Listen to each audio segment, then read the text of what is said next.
Horror Hour. We all go a little mad sometimes. Get you The dead You are on the dark night. Here's Johnny.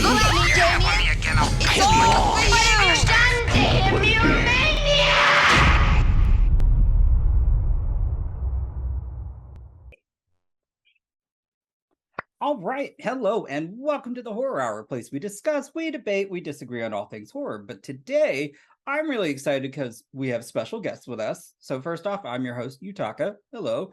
And today, we have Casey Hartnett from Terrifier 2. How are you today? Good. Thank you so much. Hello, everyone. So one of the first things I do want to ask, because I don't think we expected it. Like I knew I was excited for it, but I don't think we expected the explosion that, it had on just social media, the box office, and the horror genre. So what's that been like? Yeah, it's been exciting. It's been pretty wild. I think this whole process of Terrifier from the moment I auditioned till now has been a little like I don't know, a little surprising, I think, for me, this whole time. So, and of course, the fact that it was in theaters and got extended runs because of everyone who was going out to see it and everyone who wanted to go out to see it. And that was just mind-blowing, really. So it's been wild, and I don't know if it's completely settled in, but yeah. How long was the process of shooting the film? Yeah, well, so we started in 2019. My first day was, I believe, it was like November 2nd or 3rd, and they had started shortly before that filming. And then we filmed Allie's, big kill scene in December of 2020, Wow. with the COVID break, Mm-hmm. of course. And then I know that they had to do a couple things early 2021, so it was a long process. Wow. Yeah. So what was it like? I guess also when you got the script, what made you be like, yeah, I want to audition for this? Yeah, I mean, it sounded fun, to do. I like horror, and I think horror is always a fun challenge for an actor because you have to go to these crazy, these dark places, but also these wild places. And there's a lot of imagination work that comes with genre film. Mm-hmm. So as an actor, you get to play with that, and that's really a gift in a way. And when I was reading the script that I was auditioning with, because it was just portions of the script, of course. Okay. Just the scenes that we were auditioning with, I really liked the scenes that I was auditioning with, and I was like, this is really well written. And I really liked the characters that I was already seeing on the page. So, yeah, so I think I was pleasantly surprised by how much I liked the script, because I really wasn't sure, because Terrifier, it's like I was like I'm just like wasn't really sure what to expect from the whole thing. So and Damiene did such a good job with the script. So Well, and I think one thing I love about Terrifier 2, I love both, but I really enjoyed the tonal shift the second one had, because I got, massive 80s rock. I got like Dream Warriors, Dream Master vibes. I was in heaven. I will tell you, because people joke, but I even admitted to Lauren, I've seen this film in the double digits at this point. Because that's how much like I love the soundtrack, and I think you all do a great job. And Damiene, like the practical effects are incredible. So how much did it take time-wise to get, like, when everything was said and done, all your practical effects I guess applied? Or so I mean, to film Allie's kill scene took 5 days. Oh, wow. Yeah, it took us 5 days to film that, and we technically started before the pandemic, so we technically started in February, and did one day, and then Damiene kind of used the time that COVID gave us to kind of go back to the drawing board a little bit. And so we just even scratched that first thing that we had filmed after being chased into the bedroom.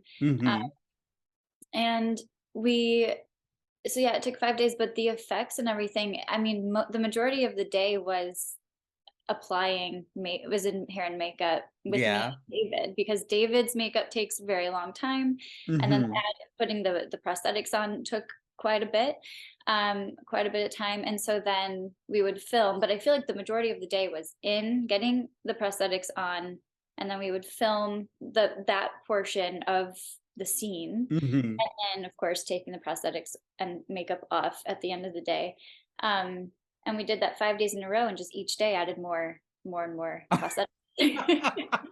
And by the end of it, it was just a puppet sitting on the bed. And we did, a shot of my eye so that he could CGI my eye onto it. We did that on the last day as well. But it was, and it was just really cool to see the whole process of how that worked, and how what Damiene did with that. It was incredible. It was dark, twisted, and of course with art, it was a little humorous at the end. I mean, was it written into the script about the bleach and the salt, or was that kind of just, hey, we think this could be fun? So it was written into the script. I remember reading that he goes away and brings and finds like cleaning supplies. I think that was how it was written in the script. And so I don't actually know if the salt was. I can't remember if the salt was in the script, but I do know that the cleaning supplies, that he was supposed to spray cleaning supplies on the wounds. And so everything, he really stuck to, he may have tweaked a couple of the things that happened. Like, I think the eye slash was added that was definitely added after COVID, but I don't think that was an addition. Okay. But how was it filming those scenes? I mean, my gosh, your screams and like just the physicality as well. I'm hoping that behind the scenes it was just a blast to play as. It was horrible. No, I'm kidding. It was really fun. We had a lot of fun with it. And because it was during COVID, it was a smaller crew as well. And so not everyone was there, but it was very cold where we were, because it was December and we were upstate New York, and there was like a blizzards happening. But it was cold, but despite it being so cold, like, it was still we were just having so much fun with it, and everyone is just so fun to work with. And I think that if you can't joke about it, it would just be miserable. But yeah, no, it was a good time. And I think it was just also wild because we were all just like, I can't believe we're doing this right now. Like, so we were all just like, just in this, like, we're in this crazy mindset. Well, and then I guess somebody did want to know what's, when you're filming that and the scene ends, what's David like after that? Does he stay in character? I've seen videos where him and Elliott, and he cracks me up, but I'm just curious, and they are as well. So he does not stay in character. He, when he's in that costume, he can play with it, and anything he does in that costume is funny. It's true. It's like, even if he's just doing like normal things, you're just like, there's Art the Clown, like, dancing around the kitchen or whatever. But in between takes, it was always, they were very nice, and it was, and David was super nice, and it was we would just check in, it was a good time to just check in and be like, is that, like, we're good, nobody's getting hurt. Nobody got hurt. That's good. But just like to check in, and just, it was nice that we were able to go in and out of it in that way, so that we could feel completely safe in the environment and in what we were doing.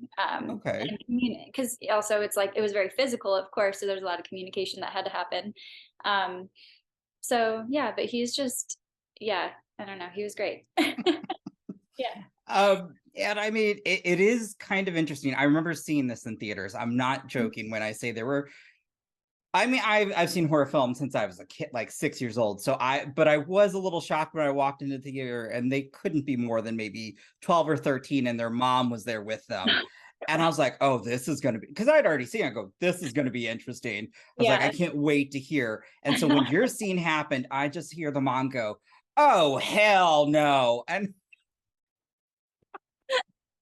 I lost it because I thought that was great. But I That mean, is. your scene, just hearing, what is it like though, knowing that most likely it is your death sequence that is made people pass out or get sick, and which I think is like an honor. But I will admit that when I first read that, it made me feel really bad and I was really nervous. I was like, oh my God, like I can't believe we're like, it made me uncomfortable that people were getting sick from this. And I was like, what did we do? And Damien was, but also and Damien was like, I don't want people to be getting hurt, you know. Damien, sure. you know, but also it is such an honor that we pulled it off in a way that was realistic enough for people to respond to it that way and react to it that way. Because, and I've had a lot of people, you know, coming and like checking my Instagram and being like, I just needed to make sure you were alive after that. Like, Oh, people are like, I just need, like, are you okay? Like, are you, because I think that we made it look so realistic and the practical effects look so good and so oh my realistic. gosh, yeah. And I am very proud of that. And so it is kind of an honor as a horror to be in a, like, as people who, you know, made this Yeah. horror film. For a horror film, it is an honor. But it's also like, it made me nervous at first, but then I was like, they're fine. Yeah. Like, but when you think about it, it's like the way that it's affecting people is a good thing because it means we pulled it off. Absolutely. And honestly, even the people, like one of my favorite things where this guy was talking about is like, this is my boyfriend, and his boyfriend's like on the ground with a blanket, still eating the popcorn. But he's like, I'm like, oh my gosh. I was like, that's amazing. I was like, I'm Yeah. in love with that. That's hilarious. But I mean, we haven't had this response to a film since, gosh, I think since The Exorcist. And so Yeah. that's why when I started seeing this, I go, wow. I was like, that makes me happy as a fan because I was already in love, but I go, they really did something unique, something special. But then you guys like just annihilated the box office. I mean, Wild. Yeah. the Absolutely. fans came out in droves. I know. And even people who hadn't seen the first movie were going out to see this, just because they heard, you know, they had heard about it, which is just absolutely amazing. So it's very exciting. And I'm like, it's really funny to me though that people read that people were puking and then we're like, oh, I have to see this. They're like, oh, this is like, I mean, I will tell you though, before I got to see it in theaters, I did have a screener. You know, Screambox has been just awesome and everything. But I had already run through all the screeners before I'd even got to speak with Steve, because I was just like, when's it coming to theaters? Is it coming to my theater here in St. Louis? Which I took a video because I thought it was amazing. You guys, I think, took up 7 screens in one of my theaters. I was so shocked. I go, damn. that's a lot. Well, the Midwest loves their horror. So it was, but the other thing that somebody had mentioned, and I'm kind of curious now, they said technically we'd never see Allie die. Oh, okay, that's a question. Okay, sure. And they're like, so if Allie were to come back, would she be like Vicky? That is a really good question. And of course, the only one who will really know that answer is Damien. But I mean, there are all these jokes flying around where, and I've said this to Damien too. I'm just like, look, like if you need a zombie, I'm Yes. I'm your girl. But I do I do wonder how possibly that could play into it. It's really interesting too because we also didn't see Charlie's character Jeff die either. We technically didn't see him die. That is very true. Oh my, oh So gosh. I'm curious about that as Same well. now. Yeah.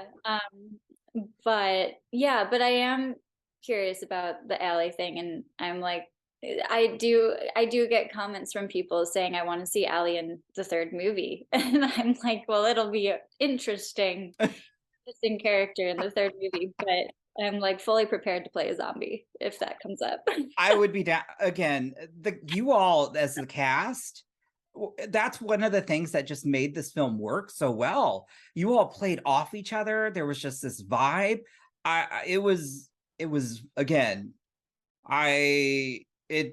gosh, yeah, it's probably my favorite of this year, this film. And I know because I mean, as much as I've seen it, that's why I'm like, I know I love it, and it's just to that status for me. But I would be down to see everybody come back in some way, shape, or form. Right. I don't know. It would be hilarious. Yeah, absolutely. And thank you for saying that too, because we really did all get along so well working together. And that is something, being able to work off of your fellow actors and being able to connect with your fellow actors in that way while you're working is a really special thing. So I'm glad. Thank you for saying that, and I'm glad you noticed. Yeah. I had, like I said, I mean, I knew people were gonna die, so I was very upset when anybody did, but I was just like, oh, your scene was just so like, I was shocked, and then I was like, this is gonna play in theaters. Like, oh, okay. Right. One question too is, what got you into acting? Yeah, that's a great question too. I have always really wanted to perform since I was a kid. I started out as a dancer, and so my parents put me in ballet lessons when I was 3, so I've Oh, technically been on stage doing like little ballet things since I was 3. And then I started doing theater when I was 11, but I'm not entirely sure exactly what it was about it that made me want to perform so badly. I do think that I found it exciting to be able to step into someone else's shoes and experience life from a different perspective. And I think I found that interesting because I was also writing scripts when I was a kid, and I fell in love with the movie Harriet the Spy when I was 5, and just like, such a good movie. yeah, and it's so good. And I just loved it so much. And I think that movie inspired me to write because she's a writer in that movie. So, but there's something about being able to step into someone else's shoes for a bit and just see what that was like. And that that made me excited to perform. That's awesome. Okay, I love that. I mean, that's kind of like, that's an iconic film. I remember that growing up, and So good. The fan. orange VHS. Yes, I wish I still had that. Oh my gosh, it was so cool. I mean, when I was younger, much younger, I used to work in a video store, so I used to love all that stuff. Nice. And it's sad because I'm like, I wish I still had my VHS. Those were just cool. I know, me too. Also, you mentioned that you enjoy to write. Do you plan to write any features, or are you currently in like a creative process right now? Yeah, I actually am. I have a short that that's written, so I'm sort of like figuring out how to get that moving. But I am actually writing a couple of features myself. Oh, sorry, it just got really snowy outside. I got so distracted by that. Um, but I am writing a couple of features myself, and like I've written a pilot before and things like that, and some shorts. So I'm working on a couple of things that I'm excited by, and hoping that I can share those with the world in the near future. So, yeah. That's exciting. It takes a lot to get a short off the ground, especially it just takes a lot to put those together. I've chatted with several folks who have put out their shorts, and they're like at the time crunch to also then when you actually have to film, and it's impressive, and but you could always turn out something really great, and so that's exciting to hear. Thank you. Yeah, yeah. And I mean, it is, it's never insanely easy or anything like No. to make a film, whether no matter how long it is, but it's always, yeah. But if there's a story to tell, you got to tell it. So, with the horror genre too, I am curious, and just the past year, 365 days, what in the horror genre has like surprised you the most? It could be a film, somebody behind the camera, in front of the camera, or even just a theme. I'm just kind of curious. What has surprised me the most? I I think one thing that I I really do think that I never really thought about the artistry and what goes into the effects of the Hmm. slasher movies. I think honestly that has been one of the more fascinating things that I've been able to learn about. Um, but another thing too is the community, um, the horror community, and everyone is so nice and supportive, and it's it makes you feel like there's a community for people who understand that, this artistry that's going into all these horror films, and um the creative juices that people pour into this, are being supported by this community that feels like it's completely underrated. um I and I completely agree on that one. yeah, and it really is. And I just think it's really been really nice to be a part of that community, to be honest. It's Yeah, so that's also been a really nice, pleasant surprise that I had really not sure what to expect. Yeah. Well, yeah, I think the horror community is so large, but it feels like such a family. But one of the things that I think, we, or I would at least say for myself, understand is, with the horror genre, you can really tell some incredible stories. And sometimes you could even deal with, just tough topics, but kind of add some fantastical element to kind of help ease people into understanding or even learning how to cope with such things. And so I'm a huge fan of the genre for that. I think, when it comes to mental health, I honestly think horror is one of the best things for you.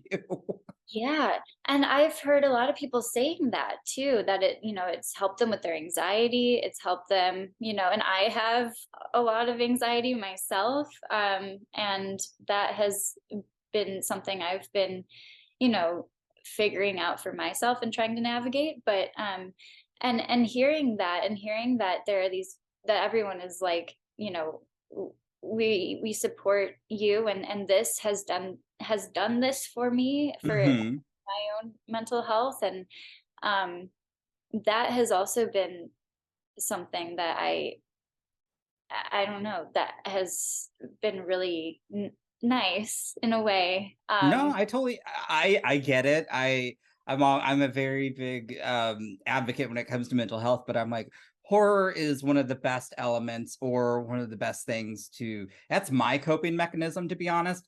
But also, and I will say, if a zombie attack did happen, the people who are living are the people who know what to do. I'm just Exactly. saying. So true. Yeah, exactly. Yep. Yep. um I am curious then too, what else is next for Casey? Yeah, I mean, so right now I am sort of figuring that out. I'm trying to get something produced, so we'll see how that goes. But so there are, things that I'm working on, but I I hope that I can, share more in detail what that is very soon. But yeah, I mean, right now, sort of the planning stages for all of that. Yeah. Amazing. Well, I'm excited. I'm looking forward to seeing what you do next. I mean, I'm gonna be like everybody else. That would be kind of cool if something happened with Terrifier 3.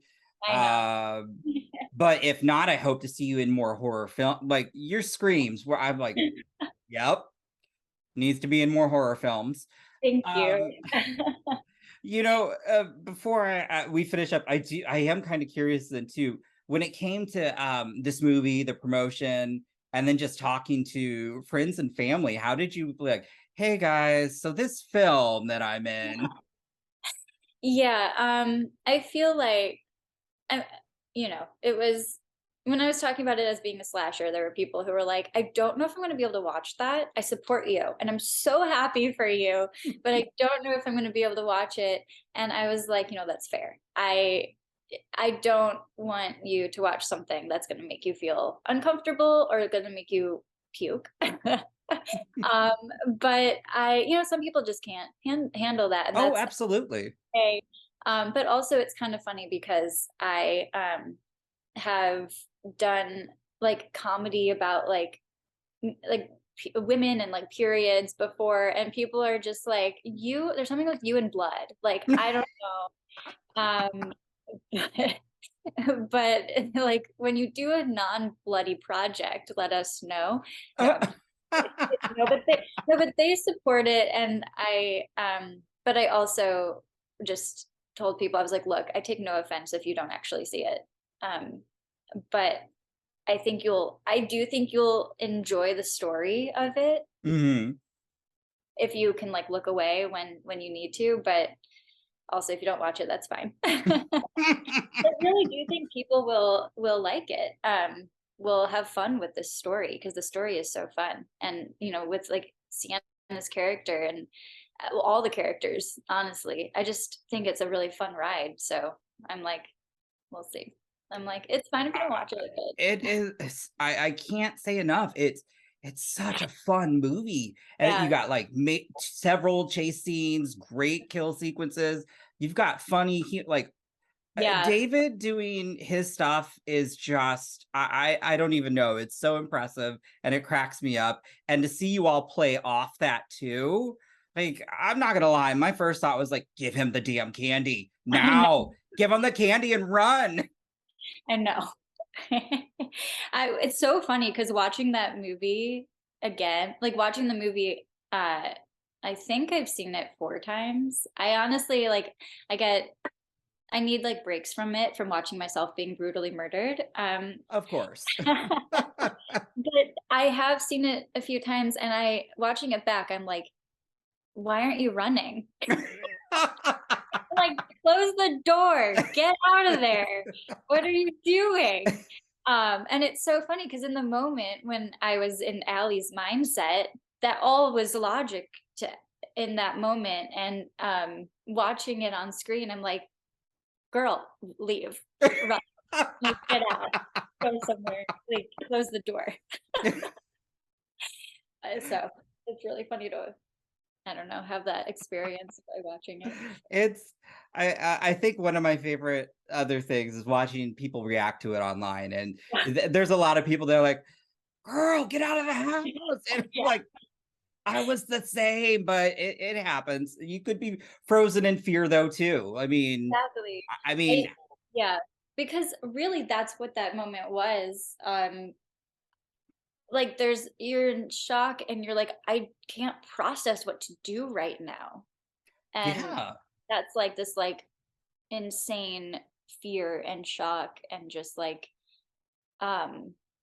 so that is really what that moment is. But it's like, run, please, get out at the same time. So I guess then with my final question, I'm always curious as well. It doesn't even have to be horror as well. What's a great movie that you recently saw? That's a good question. I recently watched Tar. I know that's a big it's a pretty big movie that people are talking about right now, just because it's it's supposed to do well in the circuit, but it was very good, and I would highly recommend watching Tar. Kate Blanchett is phenomenal in it. Yeah, it's like insane. Oof, I do like that. Yeah, it is another like 2.5 hour long movie, but it was very good. I always say when there are long run times, as long as you're entertained, I Yeah. don't think people really notice that. I- Because I didn't notice that with either of those films. I was like, by the time the movie's over, I'm just like, oh, well, damn. Yeah, exactly. Same. Yeah, I didn't notice. It didn't feel that long to me. Neither of them did. So yeah, that's a good one that I would recommend people to see. I did Love watch that. Don't Worry Darling the other night. Mm-hmm. And I actually did enjoy like the psychological thriller of that. And of course Florence Pugh is amazing in that as well. But if you like psychological thrillers, that's a fun one. Even amid the controversy it's got, Yeah. it's Yeah. still I would still recommend it. Speaking of that, okay, then I'll end. But I think that people in the genre, they just don't get recognized for the work that they put out, because Right. there have been some incredible freaking performances in horror, in thrillers this year, and they'll always be overlooked, sadly. And Florence Pugh is just, Yeah. she's on another level at times. Yeah, she really is. Gosh, she's so good. And the work she's done has been so diverse over so many different genres and films. But and I mean, we can even point out like Mia Goth deserved like all of that recognition too. And it's those types of, I mean, if you can pull off horrors and psychological thrillers and things like that, the emotional life of that is just so wild that yeah, those actors are pretty amazing. Yeah, Yeah. it's crazy. It always goes unnoticed, but yeah, I would also say Mia Goth and Pearl, like that monologue, I was just like, Hmm. Yeah. so. But I just want to say thank you so much. It does mean a ton to myself, our channel, but also just makes me happy to also see again you all thriving. And now you're going to cons, and I'm just now curious if people are going to bring like bleach, salt. I know people are probably going to bring mashed potatoes when they see Sarah at a con, for Probably. sure. They're like, can you sign this box of mashed potatoes for me? Or like, should I just watch you eat them? I don't know. That would be weird. I mean, that's the beauty of it, I guess. I mean, it's something that, like it's kind of iconic, and it's It is. Yeah, it really, really is. So yeah, we'll see. I'm excited for those cons and to see what see what happens. Well, again, Casey, thank you so much, and I wish you the best. Thank you. Yeah, thanks for having me. This is great. Thanks so much. You have been listening to the Horror Hour. See you next time.